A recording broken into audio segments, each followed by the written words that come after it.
Semangat pagi anak-anak. Apa kabar kalian hari ini?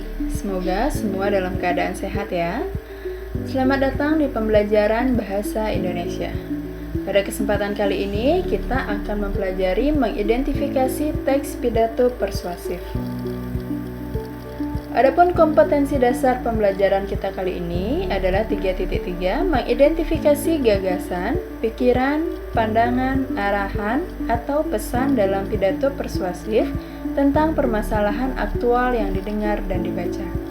Dan 4.3, menyimpulkan gagasan, pandangan, arahan, atau pesan dalam pidato, baik itu berupa lingkungan hidup, kondisi sosial, dan atau keragaman budaya yang didengar dan atau dibaca.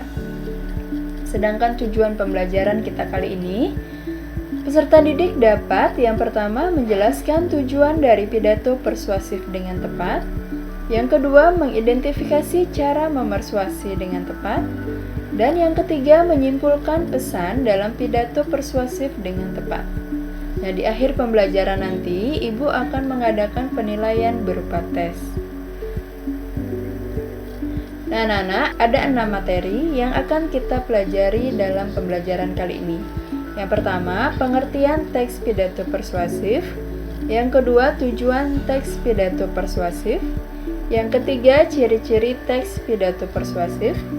Yang keempat, metode pidato. Yang kelima, cara memersuasi, dan yang keenam, menyimpulkan isi pidato. Nah, anak-anak pasti pernah melihat di internet ataupun di televisi ketika Presiden pertama kita, Insinyur Soekarno, sedang berpidato. Ataupun ketika Presiden kita sekarang, Bapak Jokowi, sedang berpidato di televisi. Atau juga anak-anak sering melihat kepala sekolah berpidato ketika upacara bendera. Apakah anak-anak tahu apa itu pidato? Pidato adalah pengungkapan pikiran dalam bentuk kata-kata yang ditujukan kepada orang banyak. Sedangkan pidato persuasif merupakan bagian dari teks eksposisi.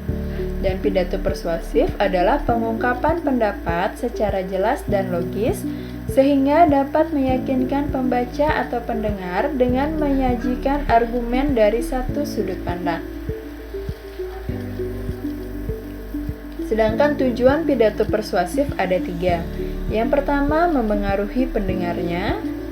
Yang kedua, memberikan informasi kepada pendengar. Dan yang ketiga, memberikan pesan-pesan atau nasihat kepada pendengarnya. Lalu ada 5 ciri-ciri pidato persuasif. Yang pertama, memiliki tujuan. Apa tujuan kita melakukan pidato tersebut? Yang kedua, materinya harus jelas. Artinya materi apa yang akan kita sampaikan dalam pidato tersebut harus jelas. Yang ketiga, objektif. Tidak bersifat memihak manapun.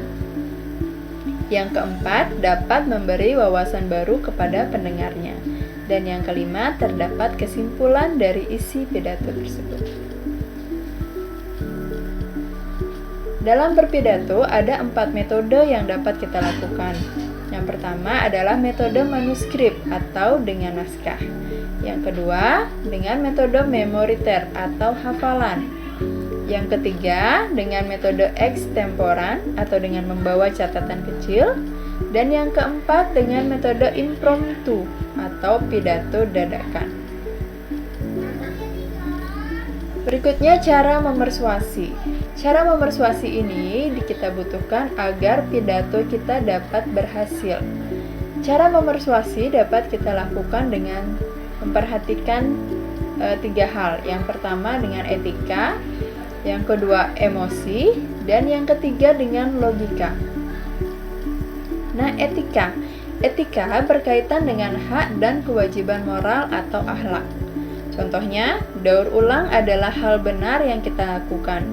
Memubazirkan sumber daya kita yang terbatas sama dengan mencuri hak anak cucu kita di masa depan. Ini tidak bermoral. Jadi ada hal etika yang ditekankan dalam penggalan pidato tersebut. Yang kedua, emosi. Emosi berkaitan dengan luapan perasaan yang berkembang. Contohnya, Coba pikirkan jutaan hewan kehilangan rumahnya setiap hari akibat pohon yang ditebang. Jika daur ulang berkelanjutan, kita dapat menyelamatkan banyak hutan yang indah. Yang ketiga adalah logika. Logika berkaitan dengan jalan pikiran yang masuk akal. Contohnya, kita paham bahwa cadangan sumber daya alam kita terbatas. Kita dapat memperpanjang cadangan kita dengan daur ulang. Yang terakhir, langkah-langkah menyimpulkan isi pidato persuasif. Ada 6 langkah yang harus kita lakukan jika ingin menyimpulkan isi pidato persuasif. Yang pertama, memusatkan perhatian, kemudian menyiapkan alat tulis. Yang ketiga, mendengarkan atau membaca pidato persuasif dengan seksama. Keempat, mencatat pokok-pokok pidato yang berupa informasi ketika sedang melihat atau mendengarkan pidato. Yang kelima, menyimpulkan isi pidato persuasif yang didengar atau dibaca. Lalu yang keenam, menuliskan simpulan pidato persuasif dalam beberapa kalimat. Namun, dalam menyimpulkan isi pidato, ada aspek yang perlu anak-anak perhatikan. Yang pertama, simpulan harus memuat pokok isi pidato. Yang kedua, simpulan tidak menyimpang dari isi pidato. Dan yang ketiga, simpulan bukanlah komentar, melainkan ringkasan dari isi pidato. Nah, anak-anak, demikian pembahasan kita kali ini. Ibu ucapkan terima kasih atas perhatian anak-anak, tetap semangat dan selalu jaga kesehatan.